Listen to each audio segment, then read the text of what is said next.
Takoj, ko stopiš mal ven, vidiš komentarje, kot so, ne vem, ko imaš kakšne promote pred konvencijami ali kaj tasga, imaš komentarje enormijo, kot so, dajte prepraviti deodorante, preden se bo ta dogodek začel in podobne stvari.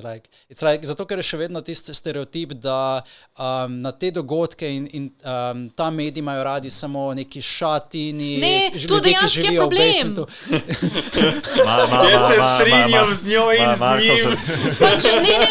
Ne, to je dejansko problem. I got shut down immediately. Če še v tujini se zdaj ta neka en idol, japonski idol je rekla, da naj na njen koncert pridejo z deodoranti. Ja, ful je težava, dejansko v vrstah za hrano sem zavohala ljudi in je bilo grozen in na kakšnih eventah, kjer ni dobrega zračenja, je to zelo grozen. Pa gaming eventih najhujše, zato pripravi se naslednji teden. Fora je, da je vroče, poletje je ponavad, vroče je, v cosplayu si, ali pa si saj v svojih najljubših oblačilah, the best.